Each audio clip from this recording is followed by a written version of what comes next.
Wow, a massive, massive event has just completely rocked the crypto world.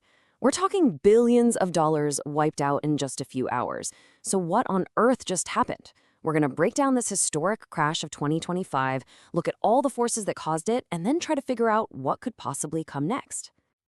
Okay, let's just dive right in, because you have to start with the altcoins. The damage there is, well, it's almost unbelievable. Right now, a staggering 95% of the top 500 altcoins are in the red. Let that sink in. For every 20 projects, 19 of them are losing money. It's a trend that has shoved the entire altcoin market into what analysts are calling a historical capitulation zone, which is really just a fancy way of saying people are giving up. They're done. And the price tag for all that giving up? It is just staggering.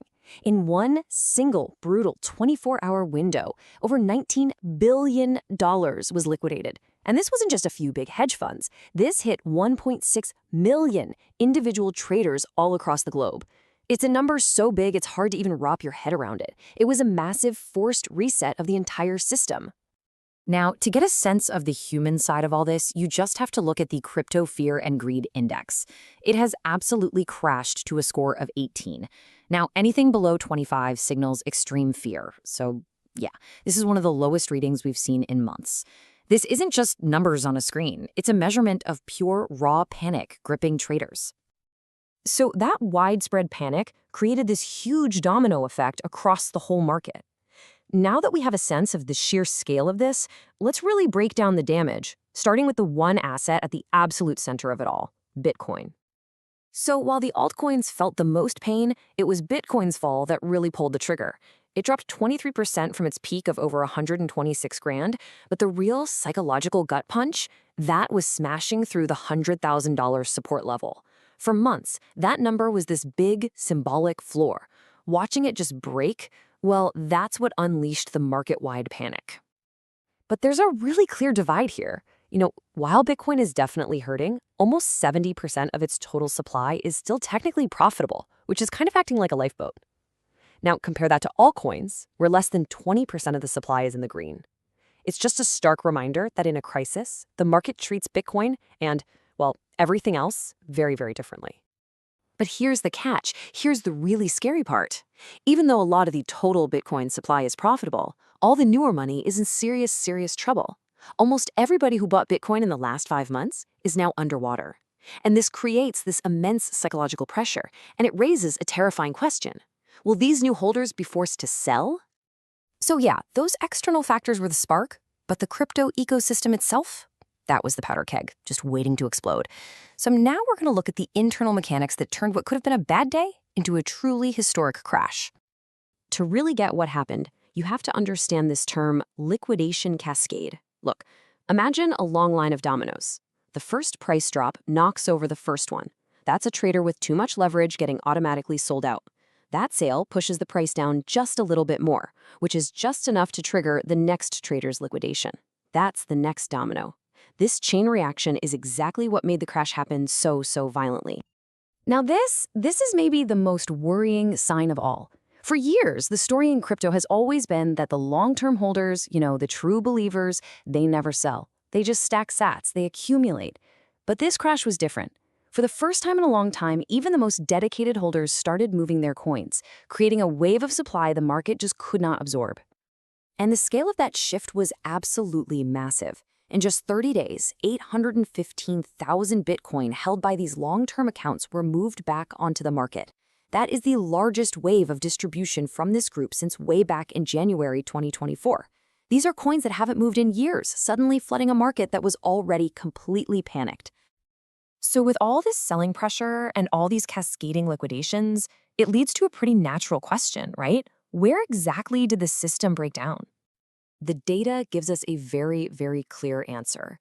A massive 71% of all those liquidations happened on centralized exchanges, or CXs. These platforms, like a Binance or a Coinbase, they were the absolute epicenter of the chaos, and their design, it played a huge role in making the damage so much worse. And if you compare the two systems, the difference is it's stark. The centralized exchanges, the CXs, they buckled under the pressure. We saw technical outages that literally locked traders out of their own accounts when they needed them most. Meanwhile, decentralized exchanges, the DEXs, they largely held up. They maintained their uptime and transparency. It was a crucial stress test, and it showed us where the real structural weaknesses are. But look, the internal stuff, that was only half the story. As much as all this chaos happened inside crypto, the fuse was actually lit by forces in the wider world.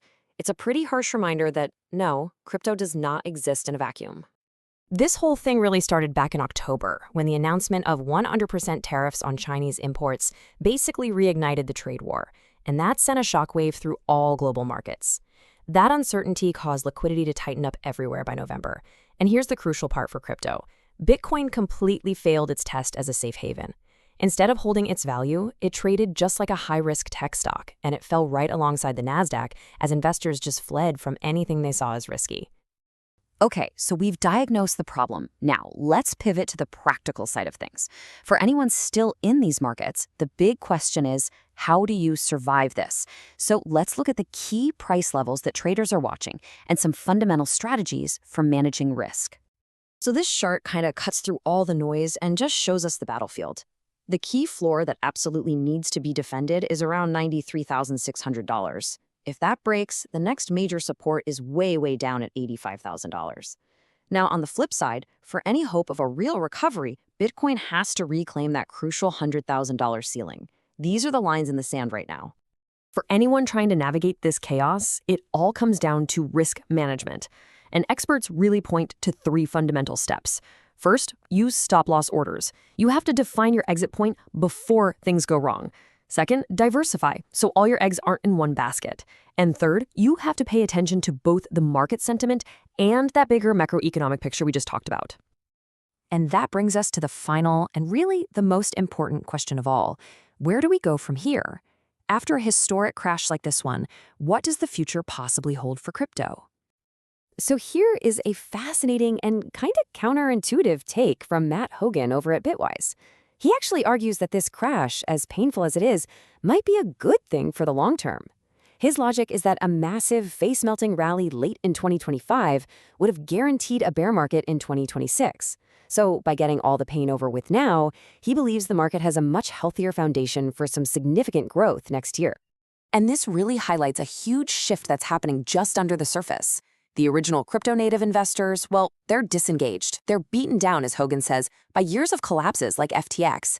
But at the exact same time, a completely new type of investor is entering, the TradFi, or traditional finance retail buyer. And they aren't using crypto exchanges. They're coming in through regulated ETFs. And that leaves us with the final critical question. We are watching a changing of the guard as this traditional regulated capital starts to replace the early hype-driven money. So as this transition continues, will the fundamental nature of crypto markets change forever? And will the next bull run look anything at all like the ones that came before?